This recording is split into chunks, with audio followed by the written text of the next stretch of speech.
My crustless pumpkin pie with sweet condensed milk recipe is easy and delicious. With just a few ingredients and a few minutes, you can make an amazing pumpkin pie without all the hassle and the calories of a pie crust.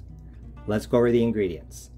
You will need one 15-ounce can of pure pumpkin puree, one 14-ounce can of sweetened condensed milk, 3 large eggs, 1 tablespoon of cornstarch, 2 teaspoons of pumpkin pie spice, 1 teaspoon of vanilla, and 1/8 of a teaspoon of salt. I have a 9-inch pie plate that I've already buttered.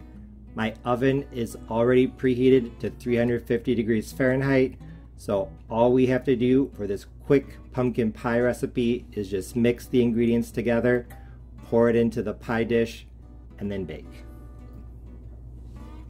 Like I said, 15-ounce can of pure pumpkin puree, not pumpkin pie filling or pie mix. This is the kind that does not have any flavorings or sugar in it. Just pure, like I said, pumpkin puree. The sweetened condensed milk.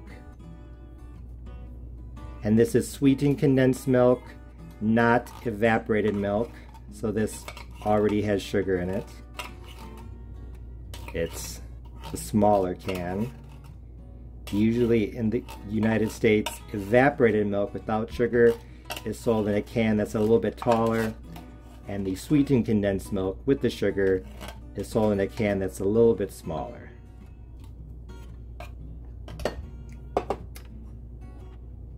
I add in the cornstarch.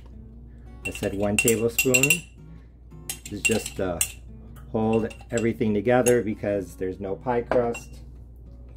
The 2 teaspoons of pumpkin pie spice.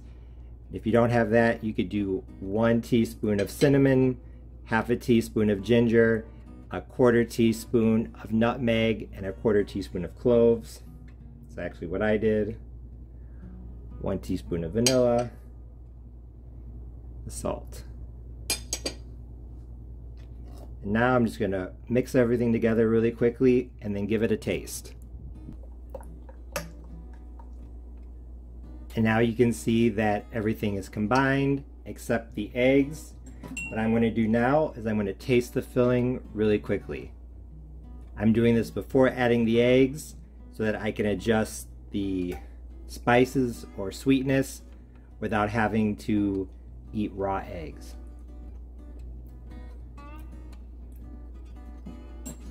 I really like it.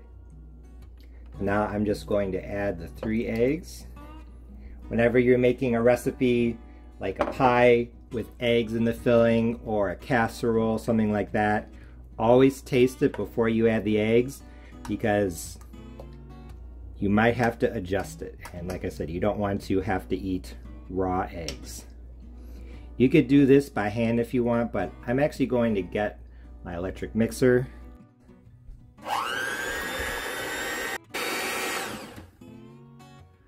Okay, in about 15 to 20 seconds, I combine everything thoroughly.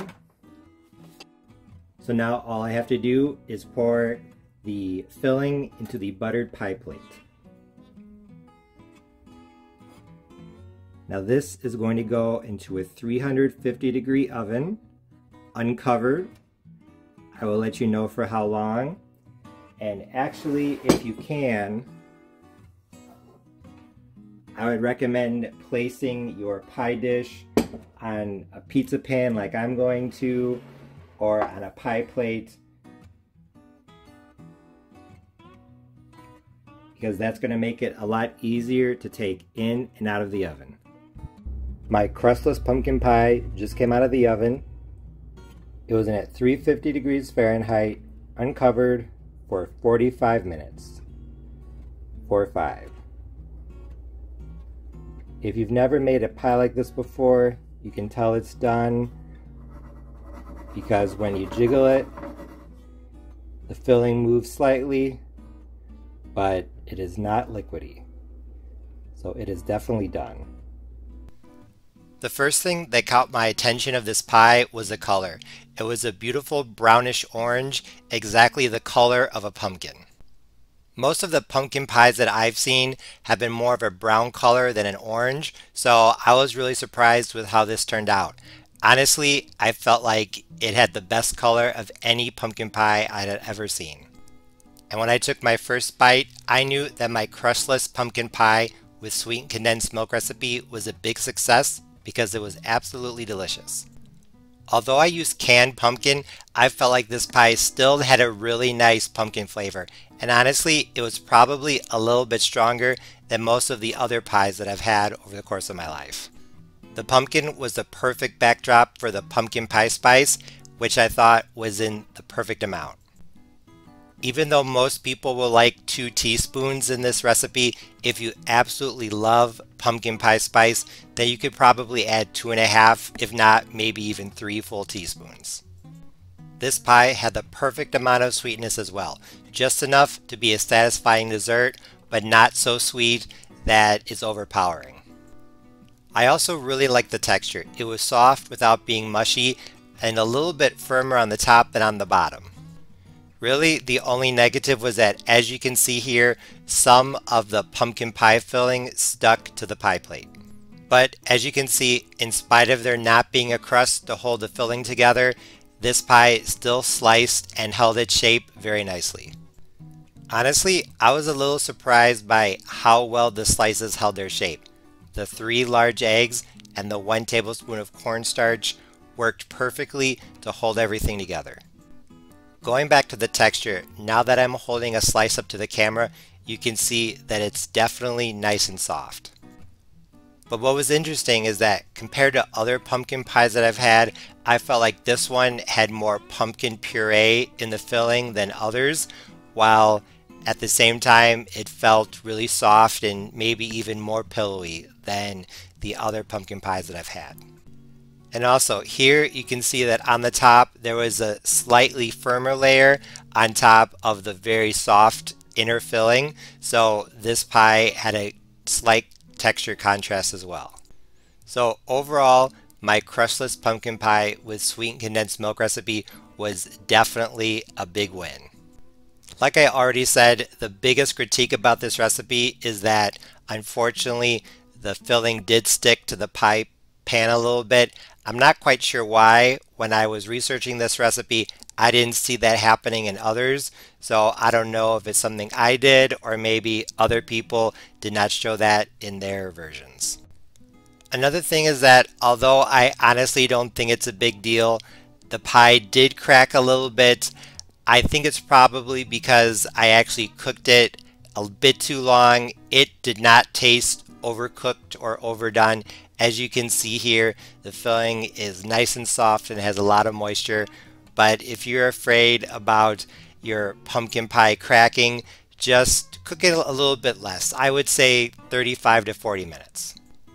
To the point where you can shake the pie pan and it jiggles, but it's not liquidy. Those critiques aside, I still think that my crustless pumpkin pie with condensed milk recipe is one that you should try. It doesn't have a lot of ingredients, it doesn't take a lot of time, and it tastes delicious. Honestly, this would be absolutely perfect for a beginner cook who wants to make homemade pumpkin pie, but wants to do it as easily as possible and is looking for a way to not have to deal with pie crust or maybe cut down on the calories a bit. Even though this is definitely not diet food, the fact that there isn't any pie crust cuts down on the calories a lot, so you can have 2 slices without as much guilt. So if you're looking for an easy, delicious, and a little bit lighter pie recipe for this Thanksgiving, this is one you need to try. As always, thanks for watching. See you next time.